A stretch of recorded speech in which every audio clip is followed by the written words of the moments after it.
স্বাভাবিকতা নেই। সবাই চুপচাপ, যেন উচ্চস্বরে কথা বললেই আবার কিছু জেগে উঠবে। কবিরাজ করিমউদ্দিন মসজিদের বারান্দায় বসেছিলেন। চোখের নিচে গভীর কালি। রাতভর তিনি ঘুমাননি। চেয়ারম্যান এগিয়ে এসে বললেন, আজই লোক পাঠাইতে হবে রশিদ শাহকে আনতে। কবিরাজ ধীরে মাথা নেড়ে বললেন, দেরি করা যাবে না, যত দেরি হবে ততই শক্তি পাবে। দুজন যুবক শওকত আর লিটন রওনা দিল দূর জেলার দিকে। সেখানে থাকেন ফকির মাওলানা রশিদ শাহ। তিনি নাকি বহু বছর ধরে নির্জনে থাকেন, সাধারণ মানুষের কাছে আসেন না সহজে। দীর্ঘ রাস্তা, কাঁচা পথ, নদী পার হওয়া, তারপর বাজারঘাট। শওকত ফিসফিস করে বলল, যদি উনি না আসেন? লিটন বলল, আসতেই হবে, না হলে গ্রাম শেষ।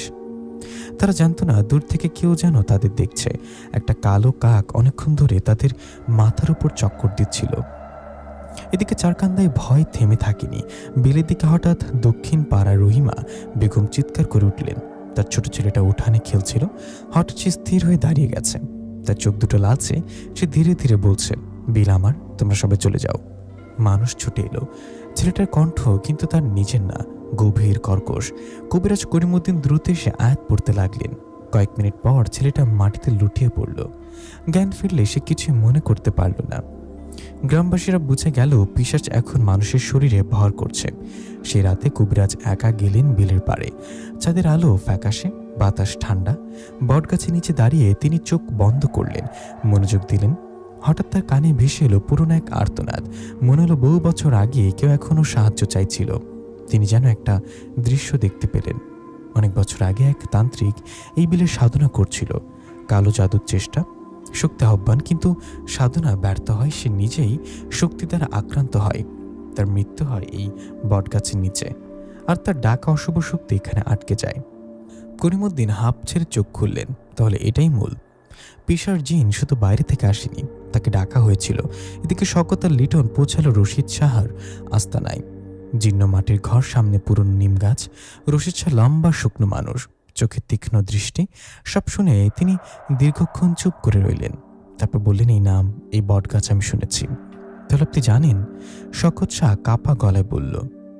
রশিদ শাহ বললেন, এটা পিশাচ জিন মাহরুক। বহু বছর আগে এক তান্ত্রিক তাকে ডেকেছিল, কিন্তু বশ করতে পারেনি। তখন থেকে সে জায়গার সাথে বাধা।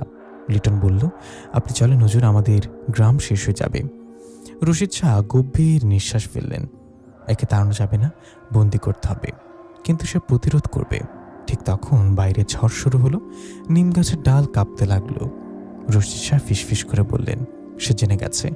চরকান্দায় সেই রাতে ভয়ঙ্কর ঘটনা ঘটল। বিলের পানি হঠাৎ উপচে গ্রামে ঢুকতে শুরু করলো। অথচ বৃষ্টি হয়নি, পানি কালছে। মানুষ ঘর থেকে বের হতে পারছে না। বটগাছের মাথায় লাল আগুনের মতো আলো জ্বলছে। হঠাৎ আকাশে বিকট শব্দ। পিশাচ জিন পুরো অবয়বে আবির্ভূত হলো। এবার সে আগের চেয়ে বিশাল।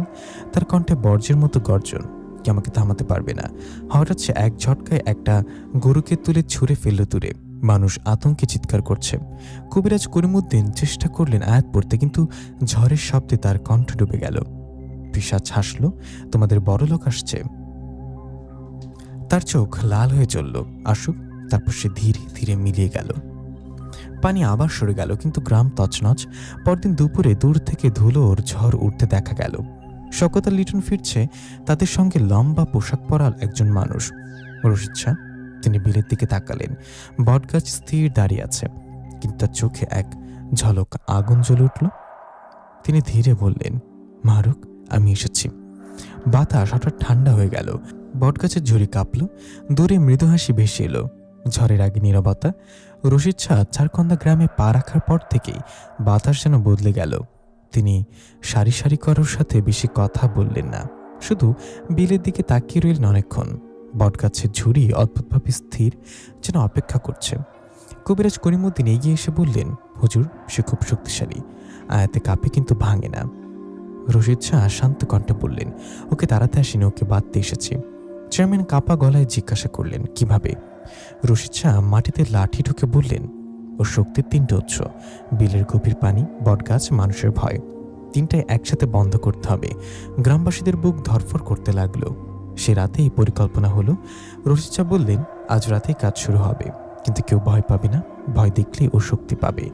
তিনি কয়েকজন সাহসী যুবক বাছাই করলেন, শওকত, লিটন, সাব্বির আর আরো দুজন। কবিরাজ করিমউদ্দিন থাকবেন পাশে।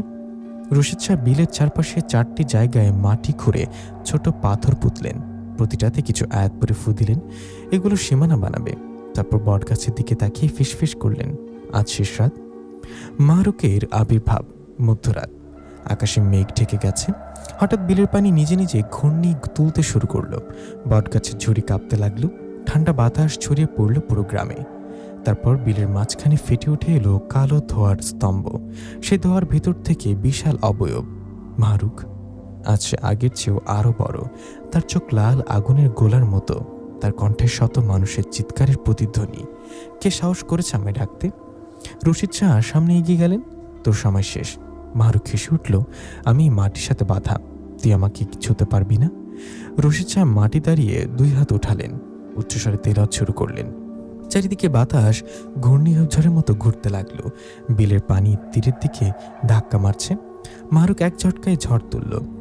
শকত পড়ে যেতে যাচ্ছিল, কিন্তু সাব্বির তাকে ধরে রাখলো। রশিদ শাহ চিৎকার করলেন, ভয় পেও না। মাহরুক বটগাছের ঝুড়ি দিয়ে আঘাত করল মাটিতে। মাটি ফেটে গেল। হঠাৎ 4 কোণে পুঁতে রাখা পাথরগুলো আলো ছড়াতে শুরু করলো। একটা অদৃশ্য বৃত্ত তৈরি হলো বিলের চারপাশে। মাহরুক গর্জে উঠল, তুই সাহস করলি। সে ধোঁয়ার মতো ছড়িয়ে পুরো বৃত্তে আঘাত করল। বৃত্ত কেঁপে উঠল, কিন্তু ভাঙল না। বটগাছের গোপন কেন্দ্র। রশিদ শাহ চিৎকার করলেন, গাছের কাণ্ডে ফাটলটা দেখো।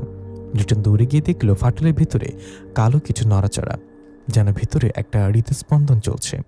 রশিদ শাহ বললেন, ওর কেন্দ্র ওখানে, ওর বাঁধনে গাছের ভেতরে। তিনি দ্রুত কাণ্ডে হাত রাখলেন। মাহরুক বিকট চিৎকার করল। পুরো গ্রাম কেঁপে উঠল। বিলের পানি হঠাৎ উপড়ে গেল, যেন দেয়াল। রশিদ শাহ চোখ বন্ধ করে তীব্র কণ্ঠে আয়াত পড়তে লাগলেন। কবিরাজ করিমউদ্দিন পাশে দাঁড়িয়ে সহায়তা করলেন। মাহরুক এবার রূপ বদলালো। সে বিশাল ডানাওয়ালা ছায়ায় পরিণত হলো। চোখের লাল আলো সাদা হয়ে উঠল। সে গর্জে উঠল, এই গ্রাম আমি ছাড়ব না। হঠাৎ সে সাব্বিরের দিকে ঝাঁপ দিল। সাব্বির স্থির দাঁড়িয়ে দোয়া পড়তে লাগলো। মাহরুক তাকে স্পর্শ করতেই আগুনের মতো ঝলক বের হলো। সে পিছু হটল। রশিদ শাহ সুযোগ নিয়ে গাছের ফাটলে এক বিশেষ তাবিজ গুঁজে দিলেন। মুহূর্তের মধ্যে প্রচণ্ড শব্দ। বটগাছ কাঁপতে লাগলো। মাহরুক ছটফট করতে লাগলো। ধোয়া পাক খেয়ে গাছের ভেতরে টেনে ঢুকতে লাগলো। সে চিৎকার করছিল, আমি ফিরবো, আমি শেষ না। রশিদ শাহ শেষ আয়াত উচ্চারণ করলেন। 4 কোণের পাথরগুলো একসাথে আলো ছড়ালো। তারপর নীরবতা, বিল শান্ত, বটগাছ স্থির, ধোঁয়া নেই, লাল চোখ। ভোরের আলো। ভোরের প্রথম আলো উঠতেই গ্রামবাসীরা বুঝলো বাতাস বদলে গেছে। ঠান্ডা নেই, গন্ধ নেই, বিলের পানি স্বাভাবিক। বটগাছের ফাটল বন্ধ হয়ে গেছে, তবে কাণ্ডে কালো দাগ রয়ে গেছে। রশিদ শাহ ক্লান্ত হয়ে বসে পড়লেন। কবিরাজ করিমউদ্দিন বললেন, শেষ। রশিদ শাহ ধীরে বললেন, বন্দী হয়েছে। যতদিন কেউ ওকে আবার ডাকবে না, ততদিন বের হতে পারবে না। গ্রামবাসীরা কান্নায় ভেঙে পড়ল, স্বস্তির কান্না। সবাই যখন ফিরে যাচ্ছে, তখন শওকত হঠাৎ থেমে গেল। সে দেখল বটগাছের এক ঝুড়ির ডগায় এক ফোঁটা তরল ঝুলে আছে কালো। সূর্যের আলো পড়তে সেটা লাল হয়ে ঝলসে উঠল। তারপর টুপ করে পড়ে গেল মাটিতে। মাটি সেটা শুষে নিল। কেউ খেয়াল করল না। নীরবতার ভেতরে অস্বস্তি। মাহরুক বন্দী হওয়ার পর প্রথম কয়েকদিন চরকান্দা গ্রামে যেন উৎসবের আমেজ। মানুষ বিলের দিকে যেতে শুরু করলো। গরু আবার চড়তে লাগলো। সন্ধ্যার পরেও কেউ